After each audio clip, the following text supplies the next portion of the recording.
¿Por qué me interrogas sobre o que es bom? Solamente Deus es bom. De este pasaje, los bandidos de los testigos de Jehová dicen, ven, Jesús no es Dios. ¿Por qué dice? Porque acá Jesús dice, solo Dios es bon. Si Él fuese Dios, tendría que no contestar de esta manera. Vean un poco antes. ¿Cómo lo interroga el joven? Le dice mestre, maestro. No le está diciendo filho de David. O de otra manera que se vea que el que le está a preguntar está reconociendo la divinidad. Entonces, él le contesta a la altura de la pregunta. El que le va a preguntar le está preguntando como si Jesús fuese un simple hombre. En otras circunstancias se ve que el que le pregunta le está reconociendo a Jesucristo como Dios. Por eso la respuesta, solo Dios es bon. Bien, hoy es un santo muy bonito, San Jerónimo Emiliano, fue un santo veneciano que después de una vida un poco tumultuosa, lo toman prisionero en guerra, él llega a ser militar, etc. Y como sufre bastante, a veces el sufrimiento nos hace acordar de nuestras torpezas. Y bueno, San Jerónimo Emiliano después funda una congregación destinada especialmente a cuidar de los huérfanos, de los enfermos terminales, etc. Fue un hombre de una caridad impresionante. Yo diría que los santos se pueden dividir entre los que han tenido una caridad y práctica de la caridad, por ejemplo, de atender a los pobres, de cuidar de los huérfanos, etc. Y hay otros santos que se dedican más, si se quiere, a la verdad, que no es menos caridad, enseñar la verdad. Yo el otro día le estaba hablando en otras misiones de este querido amigo, Don Vital. Estaba leyendo este librito y yo fiquei realmente impresionado. Don Vital, vocês espero que sepan más que eu de Don Vital, porque él fue un obispo famosísimo brasileño. O sea, es un hombre que a mí me impactó la valentía con que este hombre trabajó y, entre otras cosas, yo siempre veía las fotos de él con una barba grande porque fue capuchino, él podía dejarse la barba. Y pensé que se habría muerto, no sé, más de 60 años. No, murió con 33 años. Fue uno de los obispos más jóvenes de Brasil, obispo de Olinda. Y una de las cosas que me impresionó, estoy hablando de un hombre que vive allá por los años 1860-70 como obispo, y este hombre tuvo la osadía de falar, porque acá está una de las cartas que le costó la vida. Él escribe a sus diocesanos una carta mostrando los planes de la masonería, de cómo actuar en contra de la iglesia. Y yo acá me desayuné en esta carta. Yo pensé que los planes de la masonería, de la infiltración de la iglesia, etcétera, etcétera, eran después del año 1870. No, son del año 1809. Y Don Vital, no sé de dónde cómo fue que consiguió esta documentación y la expone. Y va marcando incluso los planes. Acá está lo que dice, llegará un momento en que tenemos que tener un papa a nuestra medida. Y los católicos van a seguir nuestras banderas acreditando seguir las de Pedro. Ese tiempo estamos viviendo. O sea, cuando tú lees esto, dices, pero esto es lo que estamos viviendo. ¿Y cómo puede haber gente católica formada supuestamente que esté a defender que estos bribones que han ocupado la silla de Pedro desde por lo menos 1958 digan que son católicos, digan que son pontífices? Un pontífice nunca puede ser masón, nunca. Entonces, lean. Esto es una cosa impresionante. Por ejemplo, ellos dicen, los masones dicen, no tenemos que ocuparnos las personas mayores, tenemos que ocuparnos de los niños, de los jóvenes, a ellos tenemos que trastocarle la cabeza. Sembrarles el amor por las pasiones, para que hagan lo que se les dé la gana. ¿Qué es lo que vemos? ¿Qué es lo que vemos? O sea, los planes de la masonería es importante conocerlos para, entre otras cosas, nosotros mismos o las personas que están a depender de nosotros no estén a cumplir los planes del enemigo. Cuando yo veo a veces, no sé, padres, por ejemplo, que si el hijo de 7, 8 años quiere mudar de sexo, los padres lo dejan. Pero uno dice, qué necedad. Y claro, ese es el trabajo de esta gente. Entonces, don Vital, el 4 de julio, se cumplió un aniversario de su fallecimiento. Lémbrense que el escribir esta carta a don Vital le costó la cárcel. Después la filia del emperador consigue tirarlo de la cárcel, pero claro, en la cárcel ya le daban arsénico en la comida. Lo envenenaron en la cárcel. Y cuando lo tiran de la cárcel ya estaba más muerto que vivo y consigue ir a Roma y después muere en Europa. Y están sus restos en Recife. Espero tener un día, un momento para poder ir a rezar en su tumba. Es un hombre que todo brasilero tiene que tenerle un respeto especial, porque han tenido la caridad de mostrarnos la verdad. Entre otras cosas, respecto a cómo el enemigo infiltró la iglesia. Bien, otro personaje que en estos días pasados a mí me ha impresionado mucho siempre es el que se celebra el 6 de julio, que es el querido Santo Tomás Moro. Santo Tomás Moro, siempre digo que es un santo que tenía todas las condiciones para no ser santo. ¿Por qué? Y porque cualquiera de nosotros, si hubiésemos estado en su piel, no sé si hubiésemos alcanzado la santidad. ¿Por qué? A ver, Tomás Moro, ubiquémonos el tiempo. Él muere en 1531. 1531, nace en Inglaterra, de una familia burguesa, acomodada, su padre era un juez muy respetado, él era una persona sin duda inteligentísima. Ya con 28, 29 años presidía el consejo, el consejo que tenía el rey de Inglaterra. Al poco tiempo después ya lo nombran primer ministro de Inglaterra. Ser primer ministro de Inglaterra era como ser prácticamente el rey de Inglaterra. Era el que hacía y deshacía. El rey, en fin, figuraba para las cosas secundarias, diría yo. Tomás Moro se codiaba con Francisco I de Francia, Carlos V de España, etc.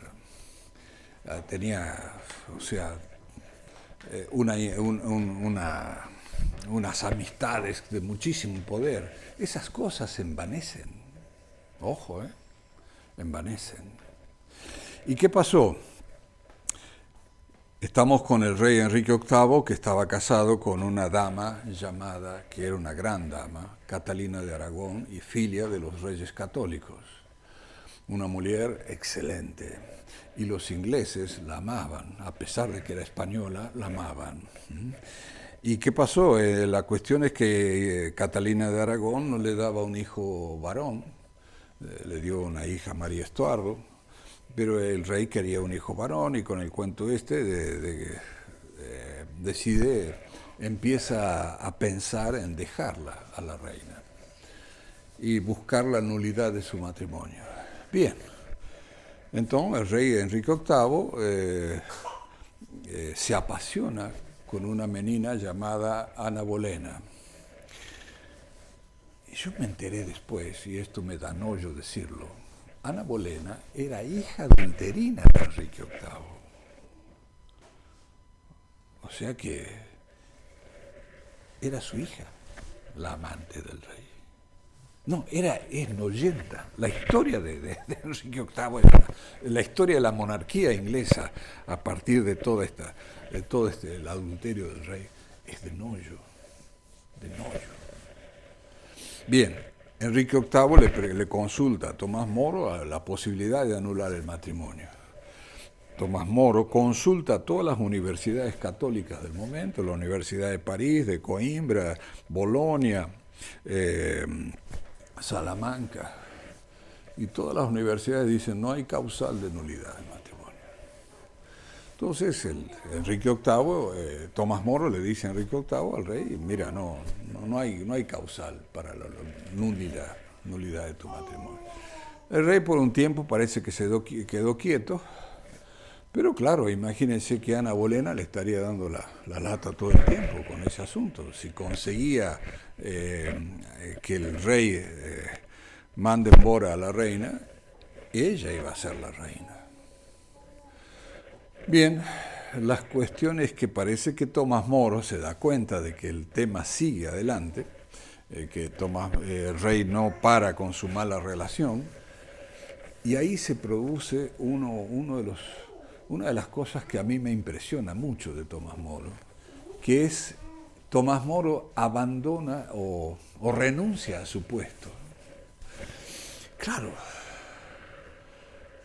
nosotros renunciaríamos a ser ministros, primer ministro de Inglaterra, simplemente porque hay un riesgo para mi alma. Imagínense si eso ocurriese hoy en día. ¿Cuántos males evitarían? Tomás Moro renuncia a ser ministro. Y claro, Tomás Moro era una figura conocidísima, la gente lo amaba, etc. Y cuando él renuncia, todos dijeron, ¿por qué renuncia Tomás Moro? O sea, la gente empezó a olfatear el tema, que había un problema. Tomás Moro no era para renunciar porque sí, por un capricho. Entonces, claro, al poco tiempo de renunciar, Enrique VIII anuncia que manda a la reina Catalina afuera, a un castillo, como una gallola de oro, y que se iba a casar con Ana Bolena.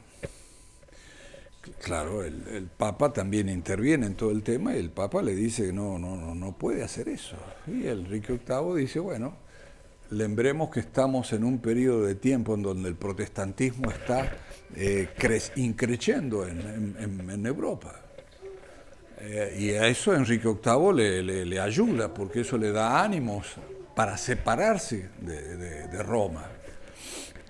Entonces, cuentan que Catalina de Aragón, la esposa del rey, de rodillas le pide que no llegara adelante con esa estupidez, porque se rompía la unidad con la Iglesia. Inglaterra iba a ser un país protestante. O sea, Catalina de Aragón veía perfectamente la gravedad del problema de las aventuras amorosas del rey. Bien, pero a Enrique VIII no cede, manda a Catalina de Aragón a un castillejo por ahí por el interior de Inglaterra, suerte que no la mata, y se casa con Ana Bolena. Claro, cuando se casa con Ana Bolena, vean, en fin, habrán visto alguna vez cómo la parafernalia que tienen los ingleses con sus casamientos, etc. Grandes ceremonias en Westminster, los carruajes con los reyes pasando por las rúas. El problema es que cuando pasaba por las rúas, Ana Bolena veía que no había gente que la cumplimentaba. La gente no quería a esa impostora de reina, a esa adúltera de reina. Entonces, ¿qué pasó? Tomás Moro silenciaba, no decía nada. Y hay otro obispo que se celebra el 9 de julio, precisamente, también, el obispo Fisher, obispo de York. Fue el único obispo católico que se que se conservó católico y dijo, señores, eso que va a hacer el rey es un adulterio y no lo puede hacer. ¿Cuántos obispos habría en Inglaterra? Yo calculo que por lo menos 40 obispos. Uno solo guardó la fe. Uno solo siguió fiel a Roma.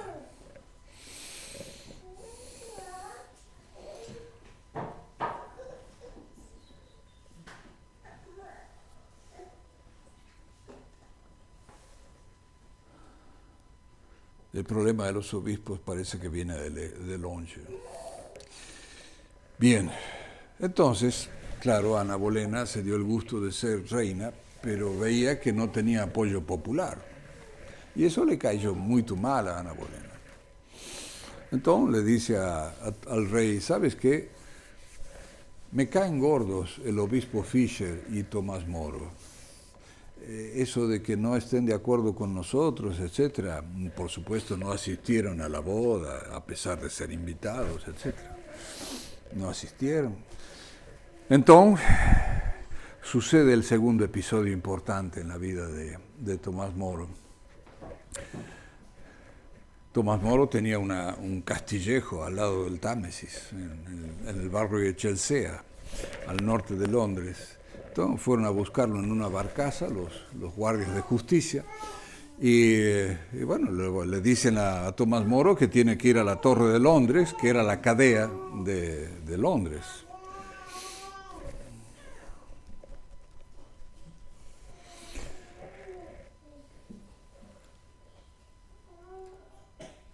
Llegan a la casa los personajes de la justicia y le dicen, bueno, acompáñenos a la Torre de Londres.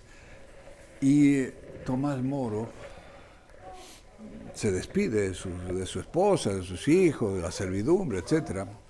Y Tomás Moro sabía cómo podía terminar la historia esta. La familia pensaba que iba a ir a la Torre de Londres, estar unos días y volvía. Tomás Moro no presumía que no terminaba ahí. Entonces lo acompaña hasta la Torre de Londres su yerno. Y cuando suben a la barcaza, hay un diálogo interesante entre él y el yerno. Y le dice, Tomás Moro le dice al yerno, ¡he vencido! Y el yerno le dice, ¿cómo que has vencido? Te están llevando a la cadea. ¿Cuál es tu victoria? Y Tomás Moro le dice, he vencido a mis sentimientos. ¿Por qué? Porque él deja una familia, deja esposa, hijos, en fin, el calor del hogar, la comida rica, etc. A cualquiera de nosotros eso nos atrae. Pero él sabía que esa era una debilidad humana perfectamente lícita. Pero que esa debilidad podía quebrarlo a él. Y por eso venció. O sea, primero vence dejando el poder de primer ministro. Segundo, vence los sentimientos. Jolines. ¿Estamos nosotros preparados para una victoria de esas? ¿Seríamos capaces de dejar nuestra familia por no traicionar la fe? Ojo, No, cuando uno estudia la vida de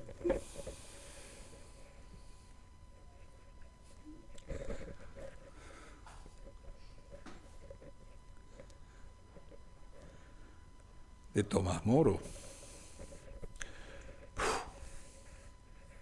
es un gigante. Un gigante. Y cuando llegan a la Torre de Londres, la celda donde estaba Tomás Moro es todo de piedra, a 50 metros del Támesis, una humedad terrible, un frío terrible. Y en la celda, como era primer ministro, le dejaban tener un brasero para aquecerse. Y le permitieron llevar un par de libros y un cuaderno donde él escribe su última obra. Y en la celda de arriba estaba el obispo Fischer, preso también. Engrasado porque los que cuidaban a los presos a veces iban a al obispo Fischer le decían, obispo, Tomás Moro ya se quebró, ya está, Tomás Moro está con su casa, calentito, tranquilo. Y el obispo Fischer decía, bueno, él sabrá con su alma. Y los mismos después bajaban y le decían a Tomás Moro, el obispo Fischer ya está en York, en el Palacio Episcopal, pasándose los bombas. ¿Usted cuándo va a aceptar a la reina? Y Tomás Moro decía, bueno, él sabrá lo que ha hecho pronto. O sea, trabajaban moralmente sobre ellos. ¿Qué pasaba? Cada tanto los llevaban a la justicia para presionarlos para que acepten el adulterio del rey, ahí a la reina como Ana Bolena. Y ellos no aceptaban. Entonces estuvieron como 9 meses en la cadena. Hasta que al final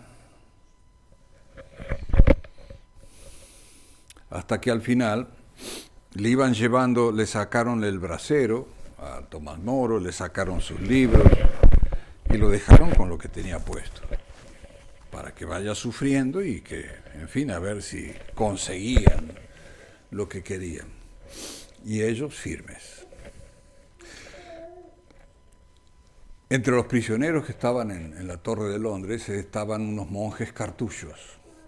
Los monjes cartullos no estaban en una celda, sino que estaban encadenados a un chão del patio de la cadena. Imagínense estar encadenados a la intemperie, frío, calor, humedad, lo que sea. Pobres monjes, terrible. Y los primeros que matan por no aceptar a la nueva reina son los monjes. Se festeja su martirio el 26 de junio, 1531. Y la celda de Tomás Moro tenía una llanela fina, pequeña, por la cual se veía al fondo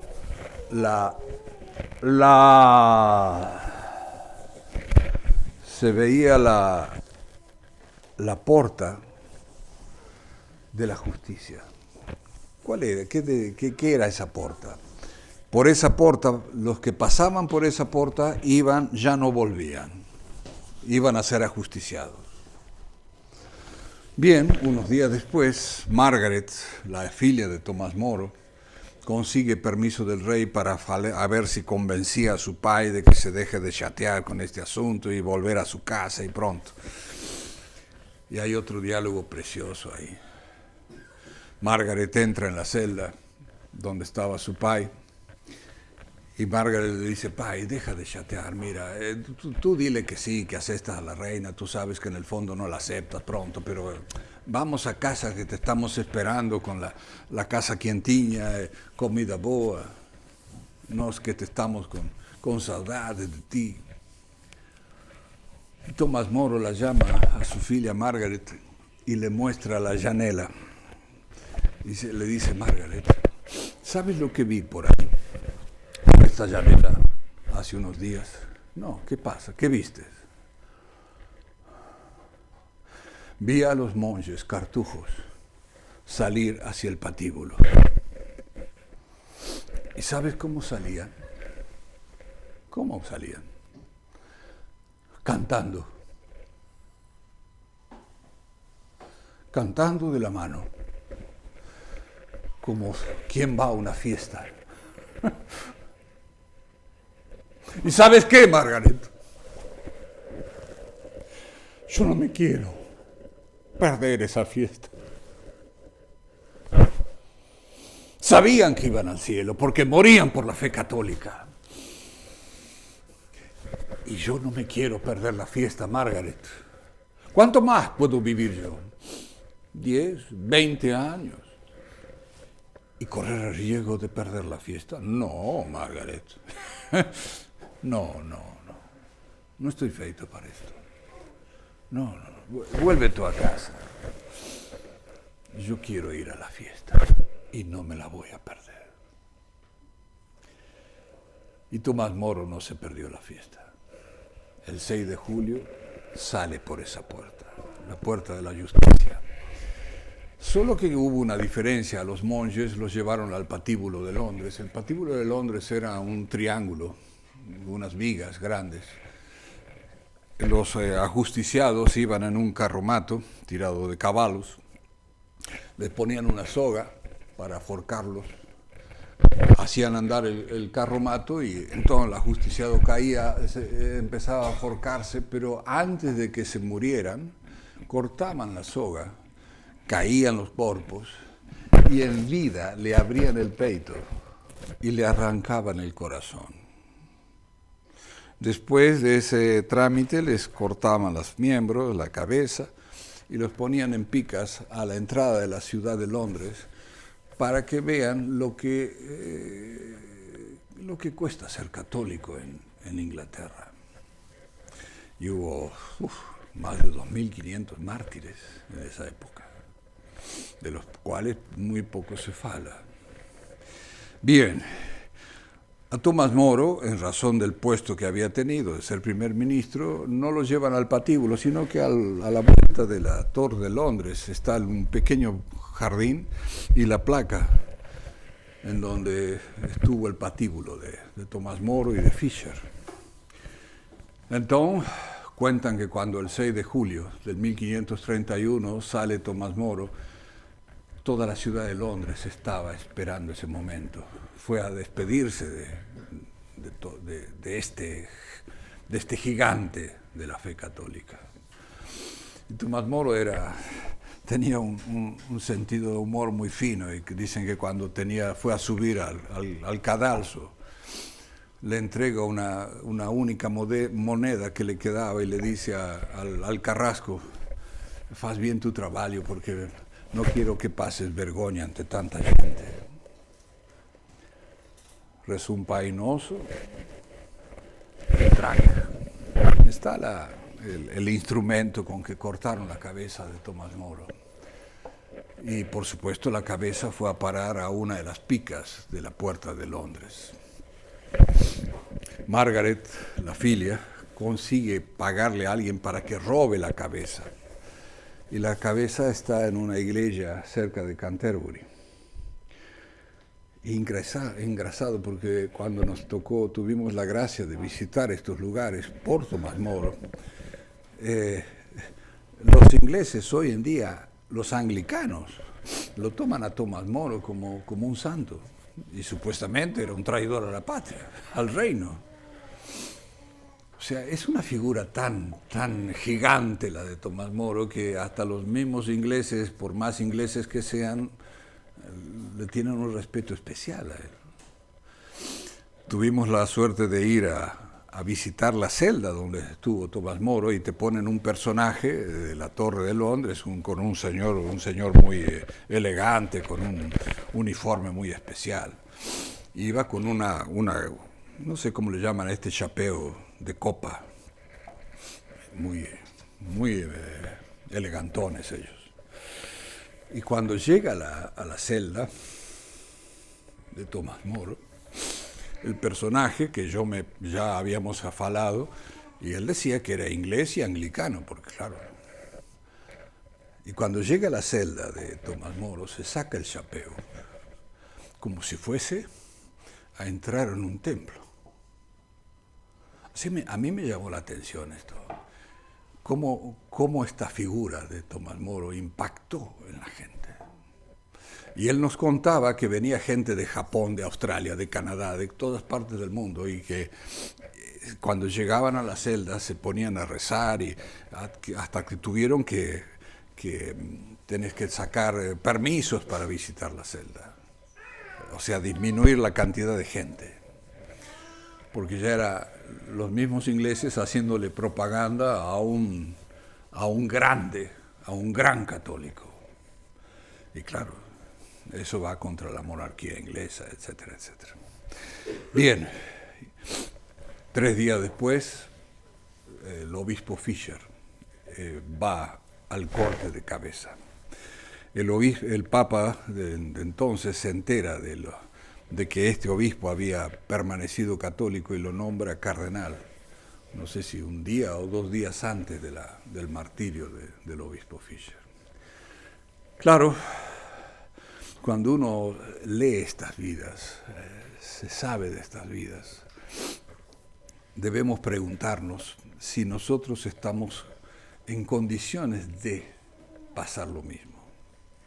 Si podríamos dejar el poder, si podríamos dejar los afectos, si podríamos dejar la patria, porque incluso, ojo, que a ellos lo acusaban de ser traidores al reino. Y ellos, precisamente, como dice Tomás Moro, antes de fidelidad a Dios, antes que al reino. O sea, el primer mandamiento sobre todo. Entonces, queridos fieles, pidamos a estos tres grandes, Don Vital, Tomás Moro, Cardenal Alois, Cardenal Fischer, que nos dé una fortaleza grande para llevar adelante nuestra fe. Y si Dios dispusiera, en fin, vivimos en un país socialista, ¿no? No hay que esquecer esto, de que nos llamen a dar pruebas de nuestra fe, a no tener, a lembrarnos de estos grandes y a no tener miedo de dejar todo por alcanzar la fiesta, a no perdernos la fiesta. Ave María Purísima.